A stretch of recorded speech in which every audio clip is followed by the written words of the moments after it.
जय हिंद मित्रों, मैं गुलशन फिर से एक बार नए टॉपिक के साथ हाजिर हूँ।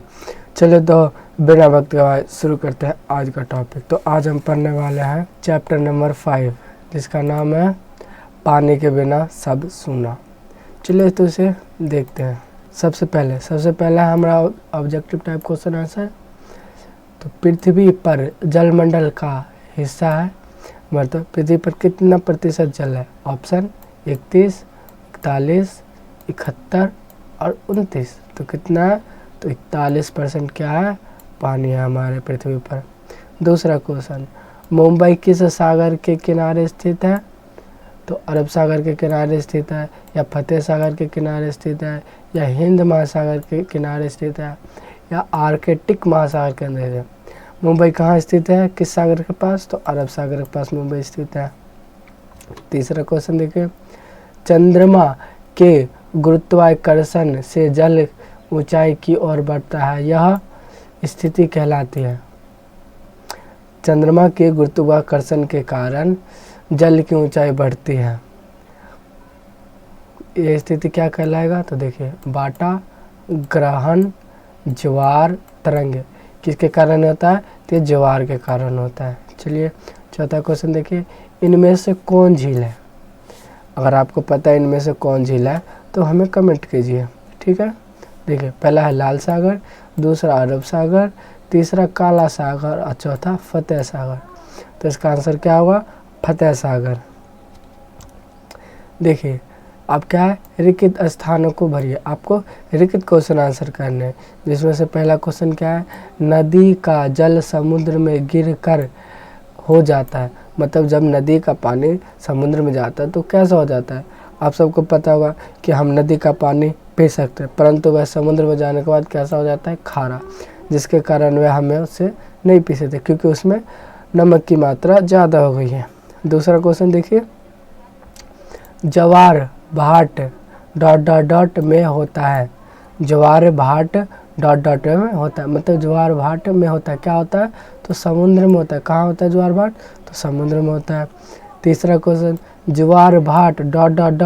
के गुरुत्वाकर्षण बल के कारण क्या होता है। आपने पीछे देखा होगा, गुरुत्वाकर्षण बल के कारण क्या होता है? तो चंद्रमा और सूर्य के कारण होता है। ज्वार भाट किसके कारण होता है? चंद्रमा और सूर्य के कारण होता है। फिर देखिए चौथा क्वेश्चन क्या है, जल संरक्षण दिवस कब मनाया जाता है। जल संरक्षण दिवस कब मनाया जाता है? तो इसका सही आंसर क्या होना चाहिए? तो इसका सही आंसर होगा 22 मार्च। 22 मार्च को क्या मनाया जाता है? तो जल संरक्षण दिवस। चलिए आगे बढ़ते हैं। देखिए, अब क्या रहा है, निम्नलिखित क्वेश्चन आंसरों को करना है, हमें प्रश्न उत्तर करने हैं। इसके प्रश्न उत्तर कुछ ज़्यादा हैं तो आप वीडियो में बने रहें, हम आपको हर एक क्वेश्चन पूरी डिटेल के साथ बताएंगे। जो देखिए, पहला क्वेश्चन क्या है, जल के कौन सा स्रोत है और सबसे बड़ा स्रोत कौन सा है, और जल के विभिन्न उपयोग लिखे। पहले तो हमें जल के कौन कौन से स्रोत है, पहले हमें ये बता रहे कि जल के स्रोत कौन है, फिर सबसे बड़ा स्रोत मतलब सबसे ज़्यादा पानी कहाँ से आता है, और इनके विभिन्न उपयोग मतलब हम जल का क्या उपयोग करते हैं। तो पहले देखिए, जल के स्रोत वर्षा, नदी, झील, तालाब, कुआं, झरना, समुद्र, ग्लेशियर आदि। मतलब पानी कहाँ कहाँ से निकलता है, तो जल हो गया। जल कहाँ से निकलता है, तो वर्षा से, नदी से, झील से, तालाब से, कुआं से, झरने से, समुद्र से और ग्लेशियर और आदि। चलिए और देखिए, और सबसे बड़ा स्रोत क्या है, तो समुद्र। सबसे ज़्यादा पानी कहाँ है, तो समुद्र में है। और इसका उपयोग क्या है, तो पीने के लिए, सिंचाई के लिए, उद्योग के लिए, बिजली उत्पादन के लिए, सफाई के लिए और मनोरंजन के लिए, जैसे नौका विहार। या आपको पता है हम होली कैसे मनाते हैं। होली भी हम रंग डालकर पानी में, तब हम होली मनाते हैं। चलिए आगे बढ़ते हैं। दूसरा क्वेश्चन, जमीन के नीचे का जल स्तर दिन प्रतिदिन कम होता जा रहा है, ऐसा बनाए रखने के लिए आप क्या कर सकते हैं। आपको पता होगा कि दिन पर दिन हमारी नदी की गहराई कम होती जा रही है, इसके क्या कारण है, तो वर्षा जल संचय करना। देखिए, पेड़ लगाना और वनों की कटाई को रोकना। हमें पेड़ लगाना चाहिए और वन की कटाई रोकनी चाहिए। पानी का हिसाब से उपयोग करना और बर्बादी को रोकना। फिर कुआं और तालाब को साफ रखना। फिर तीसरा सब को रोकना और लोगों को जल संरक्षण के बारे में जागरूक करना। देखियो, अगर आप सब जागरूक नहीं होंगे जल बचाने के लिए तब तक जल नहीं बचा सकते। सबसे पहले जल बचाने के लिए आप सबको ही आगे आना पड़ेगा, फिर कोई और आएगा। चलिए फिर से आगे बढ़ते हैं। देखिए तीसरा क्वेश्चन, पृथ्वी पर जल के वितरण का मानचित्र की सहायता से स्पष्ट करिए। मतलब मानचित्र के हिसाब से हमें जल वितरण को बताना है। तो देखिए, पृथ्वी पर जल का वितरण आसमान लगभग 97% पानी समुद्र में तो खारा है। कितना परसेंट?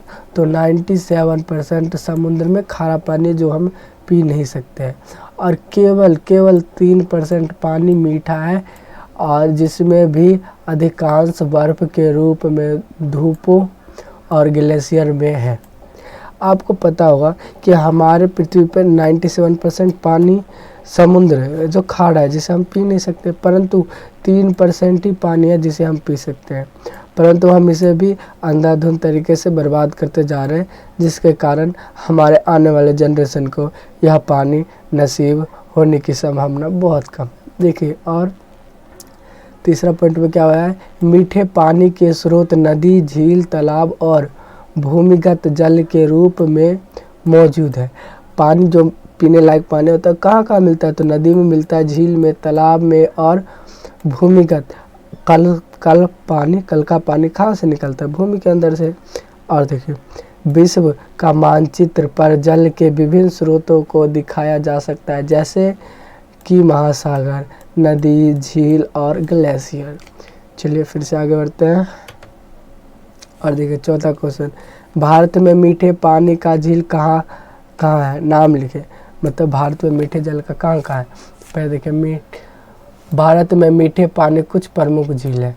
भारत में जहाँ पीने लायक पानी है कुछ प्रमुख क्षेत्र है। पहला बुलीर झील, जम्मू और कश्मीर में है ये। डल झील, ये भी जम्मू कश्मीर में है। नैनीताल झील, ये कहाँ? ये उत्तराखंड में है। भीमताल झील, ये कहाँ? ये भी उत्तराखंड में है। लोकटक झील, ये मणिपुर में है। चिल्का झील, ये ओडिशा में है। और पुष्कर झील, ये कहाँ है? तो राजस्थान में है। चलिए फिर से आगे बढ़ते हैं। पांचवा क्वेश्चन देखिए, इनमें से कौन सी आदत सही और कौन सी आदत गलत है और क्यों? यह प्रश्न के आधार पर कृपया उन आदतों को बताइए जिनके बारे में आप जानना चाहते हैं। मैं आपका बता सकता हूँ कि कौन सी आदत सही है और कौन सी आदत गलत है। अगर इस प्रश्न का उत्तर आपको आपके शब्दों के अनुसार खुद ही देना होगा, या आप अपने क्लास में शिक्षक से संवाद करके इसका आंसर पा सकते हैं। चलिए हम छठा क्वेश्चन करते हैं। ज्वार भाटा क्या है? यह किस प्रकार के उत्पाद में होते हैं? तो ज्वार भाटा समुद्र के जल स्तर का नियमित रूप से ऊपर उठाना और नीचे गिरना। यह मुख्य रूप से चंद्रमा और सूर्य के गुरुत्वाकर्षण बल के कारण होता है। जब चंद्रमा पृथ्वी के करीब होता है तो उसका गुरुत्वाकर्षण समुद्र के पानी को अपनी ओर खींचता है, जिससे ज्वार आता है, और जब चंद्रमा दूर होता है तो जल स्तर गिर जाता है, जिसे भाटा कहते हैं। आपको समझ में आया? जब भी चंद्रमा हमारे पृथ्वी के संपर्क में या हमारे पास आ जाता है तो पानी का स्तर बढ़ जाता है, परंतु जैसे ही वो हमसे दूर जाता है पानी का स्तर फिर अपने जगह पे पहुंच जाता है। देखिए सातवां क्वेश्चन, जल चक्र किसे कहते हैं? तो जल चक्र एक प्राकृतिक प्रक्रिया है जिसमें पानी पृथ्वी की सतह से वायुमंडल में और फिर वापस पृथ्वी पर विभिन्न रूपों में घूमती रहती है, जैसे बाष्पीकरण, संघनन, वर्षा, अपवाह जैसे प्रक्रिया शामिल है। जैसे पानी अगर धरती पे से ऊपर जाएगा तो कैसे जाएगा? ऐसे तो नहीं जा सकता, तो बाष्प के रूप में जाएगा, वाष्पीकरण या संघनन, और फिर से नीचे आना तो वर्षा के रूप में वो नीचे आ जाते हैं। आठवां क्वेश्चन देखिए, समुद्र के जल में तैरना मुश्किल है क्यों? समुद्र का जल खारा होता है, इसलिए यह मीठे पानी की तुलना में अधिक घनन होता है। इसे घनत्व के कारण समुद्र में तैरने वाले व्यक्तियों को अधिक उछाल मिलता है, जिससे उसे तैरने में अधिक परेशान करना पड़ता है। आपने देखा होगा नमकीन पानी में आदमी नहीं डूबता और उसमें तैरना बहुत ही मुश्किल है, क्योंकि उसमें बहुत आप वैसे भी तैर ही पानी के ऊपर रहोगे। 9वां क्वेश्चन देखिए, समुद्र का जल खारा होता है क्यों? समुद्र के जल विभिन्न प्रकार के लवण घुलनशील होते हैं, जो नदियों और झरनों के बहकर समुद्र में आते हैं। समय के साथ इन लवणों की मात्रा बढ़ती जाती है, जिससे समुद्र खारा हो जाता है। मतलब हर एक नदी तालाब से पानी डायरेक्ट कहाँ मिलता है आके, तो समुद्र में, जिसके कारण लवण की मात्रा बढ़ते है धीरे धीरे और वह पानी खराब हो जाए, जो पीने लायक नहीं होता और कैसा हो जाता है, वो खारा हो जाता है। 10वां क्वेश्चन